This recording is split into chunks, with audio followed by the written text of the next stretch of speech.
Hi friends, ఈరోజు పొనగంటి కూర అండి. చూడండి, ఇవన్నీ ఫ్రెష్గా ఈ కాడలన్నీ ఏరి పెట్టుకున్నాండి.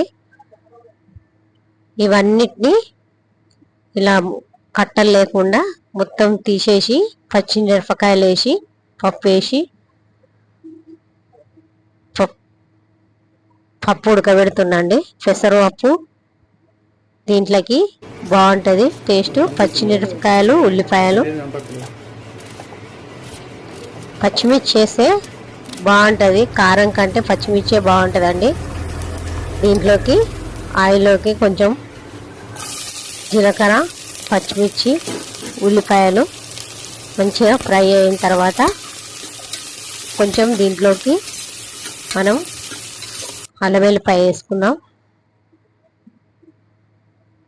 చూడండి, అల్లం వెల్లిపాయ కొంచెం వేగిన తర్వాత కొంచెం ఉప్పు వేసుకుంటే దాంట్లో పచ్చిమిర్చిలోకి మనకు బాగుంటుంది. కొంచెం పసుపు, ఇవి మంచిగా ఫ్రై కావాలండి. పచ్చిమిర్చి తర్వాతకి మనం ఏరి పెట్టుకున్న ఫ్రెష్గా కడిగి పెట్టుకున్నాండి అవి పొనగంటి కూర మంచిగా ఫ్రై చేసుకోవాలా ఆయిల్లో. ఇప్పుడు చూడండి, పప్పు ఉడికిపోయింది కదా. ఇప్పుడు మనం పప్పు అనేది కొద్దిగా ఉడికిన తర్వాత పొనగంటి కూరలోకి పప్పు వేసి మనం ఫ్రై చేసుకుంటే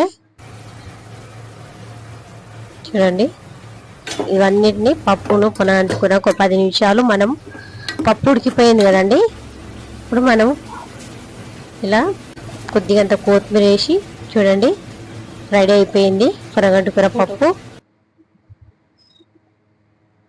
మీరు కూడా ఇలాంటి ఆకుకూర వేసుకొని పిల్లలు